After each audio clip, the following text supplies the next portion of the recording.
Tenemos en la línea de Mega Noticias TVC a Víctor Hernández, analista en seguridad nacional de la Universidad Panamericana. Víctor, un gusto saludarte, muy buenas noches. Paco, muy buenas noches, un saludo a todo tu auditorio. A ver, en este entorno arrancamos nuestro espacio informativo hablando de la Guardia Nacional. ¿Cómo va? ¿Está funcionando? ¿No está funcionando? ¿Cuál es tu punto de vista, Víctor? Es interesante, Paco, porque en la conferencia de prensa del día de hoy el secretario de Seguridad Ciudadana, Alfonso Durazo, alega que la estrategia de la Guardia Nacional es una estrategia distinta a la implementada en los sexenios de Felipe Calderón y Enrique Peña Nieto. La realidad es que, aunque les hayamos cambiado el uniforme y les hayamos puesto una bandita de Guardia Nacional, la estrategia sigue descansando de las Fuerzas Armadas, sigue utilizando a las Fuerzas Armadas como el principal instrumento de seguridad pública en el país. ¿Cuál es el gran problema de esto, Paco? Los militares, y te lo digo yo como exmilitar, no tenemos entrenamiento policial, no se nos enseña derecho penal, no se nos enseña preservación de la cadena de custodia, no se nos enseña a llenar un informe policial homologado, y todas estas situaciones las aprovechan los abogados de la delincuencia para que el juez note estas cómo se integran malas carpetas de investigación y en 72 horas los delincuentes salgan libres. En el fondo, lo que nos demuestra el incidente de Culiacán es que esta estrategia sigue sin funcionar porque no ataca las causas profundas del delito, que en México son dos, Paco. En primer lugar, la pobreza, y en segundo lugar, la impunidad.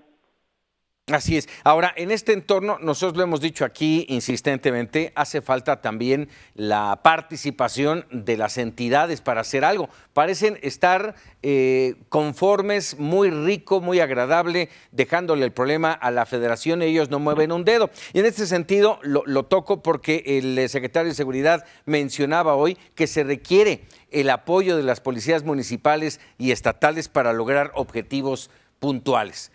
¿Se está haciendo algo en ese sentido? Porque pareciera que las policías estatales y municipales tienden incluso hasta a desaparecer.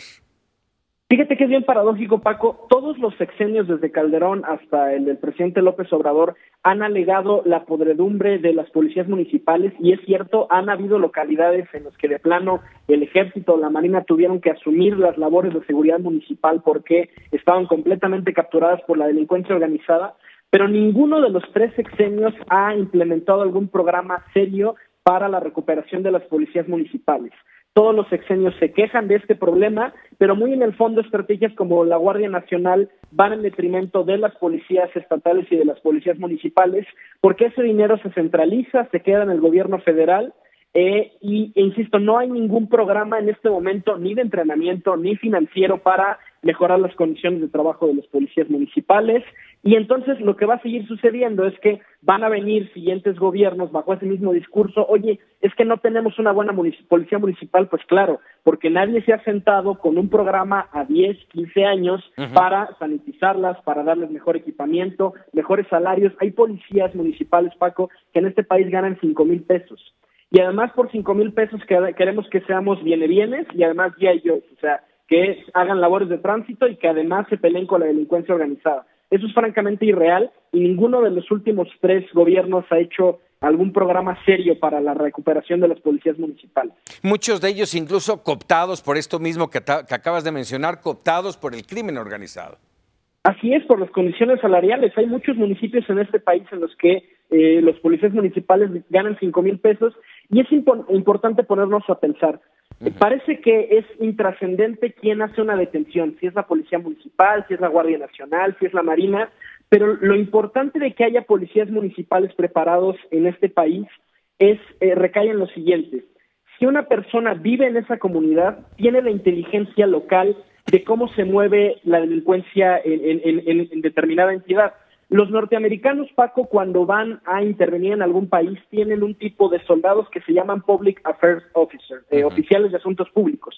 Y estos militares se dedican a ganarse el corazón de estas comunidades. Oye, a lo mejor esta comunidad se quedó sin agua, no te preocupes. El ejército norteamericano te va a dar agua, te va a dar luz, se va a encargar de tus necesidades. Y la idea es que la comunidad se sienta cómoda con la presencia del ejército norteamericano y le empiece a dar información. El caso de Culiacán es muy paradójico porque ese rol lo asumió el cártel de Sinaloa. Es decir, el cártel de Sinaloa hacía labores de beneficencia, donaba para construir iglesias, para construir escuelas, y en cambio, ¿qué es lo que hace el gobierno mexicano? Llega el policía municipal, llega el militar y te tortura. te extorsiona, te siembra evidencia, te fabrica culpables. Entonces, es perfectamente entendible que en Sinaloa muchísima gente prefiera apoyar y no delatar a la gente del cártel que apoyar a las autoridades mexicanas, justo porque la estrategia de Calderón, basada en la tortura, en la desaparición forzada de los detenidos, lo que provocó es eso, una profunda desconfianza, y por eso necesitamos policías municipales con esa inteligencia local. El militar, Paco, llega 6 meses, un año en la localidad y se va. Y tan pronto como se va el ejército, regresa la delincuencia. Entonces, si no reconstruimos nuestras policías locales, esto va a seguir pasando una y otra vez.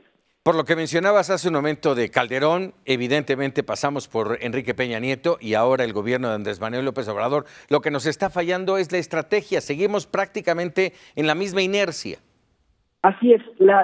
Por un lado tenemos una estrategia militarista, es decir, que depende de las Fuerzas Armadas para hacer labores de seguridad pública cuando no están entrenadas para eso.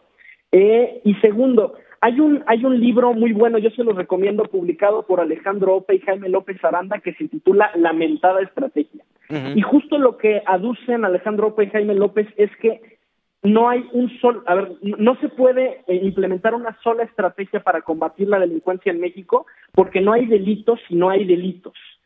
Hay una pluralidad de delitos muy diferentes que se combaten de maneras muy distintas. No es lo mismo combatir el secuestro que la extorsión, que el robo al transporte público. Y el gran problema que tenemos en México es que hemos querido resolver solo con militares todos los mismos problemas. Y es lo que decía hace unos minutos. Queremos que el mismo policía sea al mismo tiempo viene, o sea, policía de tránsito, claro, y también G.I. Joe, que pueda ir a Culiacán, al fraccionamiento, a arrestar al hijo del Chapo Guzmán. Y eso no se puede. Necesitamos perfiles policiales distintos. Hace falta policías especializados en cada una de estas tareas. Pero bueno, a ver, con todo esto que nos acabas de decir, Víctor, ¿es factible pensar y tener la esperanza de que, como dice el gobierno, a mitad de la administración pudiéramos empezar a ver resultados y que se va bajando los índices de violencia? Yo de todo corazón creo que no. La intención de este gobierno es muy buena, pero a pesar de que en comunicación política nos quieran vender que esta estrategia es diferente, la realidad es que al estar perpetuando la misma estrategia militarista, lo que podemos esperar son exactamente los mismos resultados.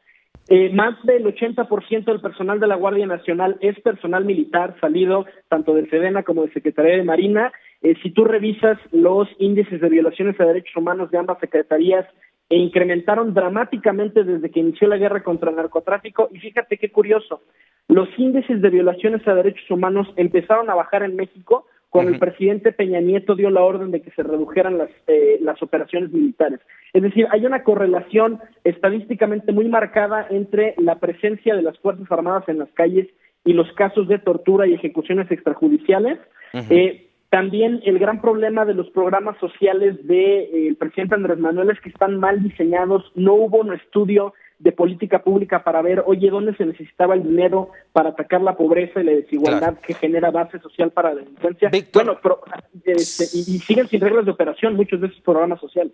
Se me acaba el tiempo, pero no quisiera dejar de contar con tu opinión con respecto a lo que pasó esta mañana cuando se reveló el nombre del encargado del operativo Culiacán. Paco, lo he comentado en otras ocasiones en tu programa, se me hace el mal arriero echándole la culpa a las mulas. Y yo te lo puedo decir como exmilitar. En cualquier cuartel, no importa si es grande o pequeño, la responsabilidad es del comandante. ¿En qué sentido?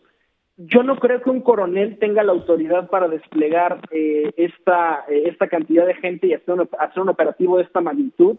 Me parece que el secretario de la Defensa y el presidente están eludiendo su responsabilidad, echándole la culpa a esta persona.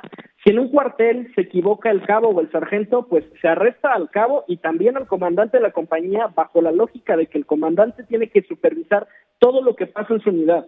Entonces, en ese sentido, a mí me parece que están deslinando la responsabilidad. Creo que es muy loable que en Mega Noticias no digan el nombre de este coronel, pues en protección a la seguridad de él y de su familia, que seguro en este momento el cártel de Sinaloa lo va a estar buscando, y también el Estado. O sea, lo dijeron en la conferencia, ¿no? Se va a iniciar una investigación, es probable que esta persona pise la cárcel, y a mí me parece que el secretario de la Defensa está eludiendo su responsabilidad, o a lo mejor A lo mejor y no sabía, pero al menos el comandante de la región militar tendría que estar dando la cara ante este incidente. Así es. Víctor Hernández, como siempre, un gusto platicar contigo, que nos regales estos minutos aquí en Mega Noticias TVC. Muy buenas noches. Al contrario, muy buenas noches. Gracias, Víctor Hernández, analista en temas de seguridad.